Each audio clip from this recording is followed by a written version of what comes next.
सन 1982 को कुछ ऐसी घटना एक 15 साल के लड़की के साथ में होता है जिसकी वजह से मजबूरन वो अपने आप को खत्म कर लेती है।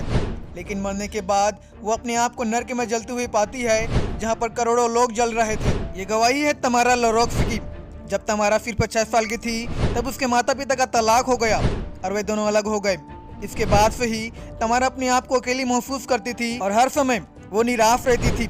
वो बहन अपने आप को बोझ महसूस करने लगी और सोचने लगी कि सबने उसे त्याग दिया है। वो बहन डिप्रेशन और अकेलापन के कारण उनका जीवन पूरी तरह से बिखर चुका था, जिसकी वजह से वो बहन अपने जीवन से खुश नहीं थे। इसलिए उसने अपने आप को खत्म करने की ठान लिया था। सन 1982 को जब वो बहन 15 साल की हो चुकी थी तब वो बहन और भी डिप्रेशन और रिजेक्शन का महसूस कर रही थी। उसी दिन तमारा अपने आप को खत्म करने के लिए अपनी माँ के कमरे में गई और वहाँ से एक बंदूक लेती है और अपने घर में एक कोने में जाकर वो घुटनों के बल बैठ जाती है और बंदूक को अपने कनपट्टी पर रख लेती है और तभी वो परमेश्वर से माफी मांगने लगती है। उसी वक्त उसे एक आवाज सुनाई देता है जिससे उसे बंदूक को अपने सिर से हटाकर अपने छाती पर तानने के लिए कहा गया और उस बहन ने वैसा ही किया और उसने बंदूक को अपने छाती पर अपने दिल के बाईं ओर रखा और अपने आप को शूट कर दिया। और जैसे इस बहन ने अपने आप को शूट किया वो बड़ी ही तेजी से मरने लगी। उसके फेफड़े में खून जम रहा था, उनका पूरा शरीर अब काम नहीं कर रहा था। अब उनके चारों तरफ से उन्हें अंधकार घेर रहा था। उस वक्त वो कुछ भी सुन नहीं पा रही थी और सब कुछ अंधकार में बदल गया और उसी वक्त उस बहन की मृत्यु हो गया। लेकिन अब जो उसके साथ में होने वाला था वो बहुत ही भयानक था, क्योंकि जैसे वो बहन मरी उसकी आत्मा उसके शरीर से बाहर निकल गया और अब वो बहन अपने ही शरीर को वो फर्श पर गिरी हुई पाती है जो पहले ही मर चुकी थी। शरीर से बाहर निकलने के बाद में वो बहन अपने आप में बहुत ही अच्छा महसूस कर पा रही थी और जो दर्द उसे मृत्यु के समय में हुआ था अब वो दर्द भी अब नहीं था। और इसके बाद वो अपने आप को वो प्रकाश की गति से आगे बढ़ती हुई पाती है।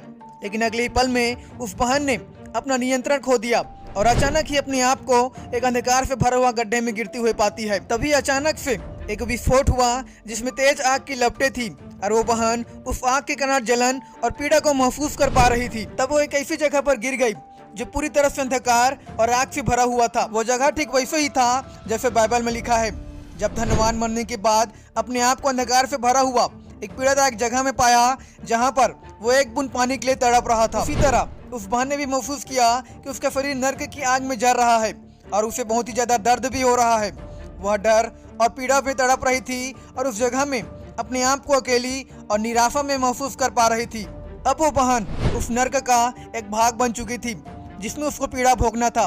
वहाँ से बाहर निकल पाना उसके लिए असंभव था। लेकिन अब आगे जो उसके साथ में हुआ उसे देखकर वो बहन तड़प उठी और भय से कांपने लगी, क्योंकि जिस स्थान पर वो बहन अपने आप को अकेली महसूस कर पा रही थी वहाँ पर पहले से ही करोड़ों लोग थे जो आग में जल रहे थे और पीड़ा में चीखते और चिल्लाते थे। ये सारे के सारे लोग उस नर्क में दया के लिए विनती करते थे और पीड़ा से निकलना चाहते थे। उस जगह का सबसे भयानक बात यह था कि वहाँ पर परमेश्वर की उपस्थिति नहीं था और जितने लोग नर्क में तड़प रहे थे वे सभी त्यागे हुए थे। उस बहन ने बताई कि वो जगह एक बड़ा सा झील की तरह था जिसका वर्णन करना बहुत ही मुश्किल है। उस नर्क के झील में इतने सारे लोग थे कि उनकी गिनती भी बड़ी मुश्किल थी। वहाँ पर इतने सारे कक्ष थे जिसे गिना भी नहीं जा सकता था। उन हर एक कक्ष में अलग अलग तरह के लोग थे जिनको अलग अलग प्रकार से पीड़ा दिया जा रहा था। लोग निरंतर उस नर्क में चिल्लाते और दया की भीख मांग रहे थे। उस नर्क में तड़प रहे सारे लोग जलकर कोयले के समान हो गए थे, लेकिन फिर भी वे सभी मरे नहीं थे, बल्कि वे सभी तो दर्द को महसूस करके बड़ी तेज आवाज में चिल्लाते थे। और जैसे जैसे वो बहन एक एक करके उस नर्क में तड़पते हुए लोगों को देखती थी तब उसे उन लोगों के जीवन को भी दिखाया जाता था और वो बहन उन सारे पापों को देख पा रही थी जिनको उन लोगों ने पृथ्वी पर रहते हुए किया था। उस बहन ने बताया कि जो लोग नर्क में तड़प रहे थे वे लोग भी वही चाहते थे जो वो बहन चाहती थी कि जिस स्थान पर वे सारे लोग तड़प रहे हैं और कोई ना आए, और उनमें से हर एक बस यही चाहते थे कि वे पृथ्वी पर वापस जाए और अपने परिवार और अपने दोस्तों को और बाकी लोगों को चेतावनी देते कि अपने दुश्मन शैतान पर जो लोगों को पाप में गिराता है उसके बहकावे में ना आए। उस बहन ने बताई कि उस स्थान पर समय का कोई अस्तित्व है ही नहीं, इसलिए उस नर्क में तड़प रहे लोग निरंतर पीड़ा को भोग रहे हैं। ना उनका तड़पना रुकता है और न ही उनका चिल्लाना बंद होता है। उस बहन ने बताई कि वो नर्क में इसलिए थी क्योंकि उसने कभी भी इस मसीह को स्वीकार नहीं किया था और अपने आप को खत्म कर लिया, और इसलिए वो बहन नर्क में अपने आप को पाती है। लेकिन तभी उसी पल में उस बहन ने नर्क में परमेश्वर के हाथ को देखी तब परमेश्वर ने उस बहन को नरक से बाहर निकाला और उसे एक ही पल में स्वर्ग में ले गया। और जैसे उस बहन ने अपने आप को स्वर्ग में पाती है, तब वो महसूस कर पा रही थी एक अनंत प्रेम को और एक अनंत शांति को। अब उसे न तो कोई पीड़ा था और न ही वहाँ पर वो अकेली महसूस कर पा रही थी, बल्कि वो तो पहले से कई गुना स्वस्थ और शांति को महसूस कर पा रही थी।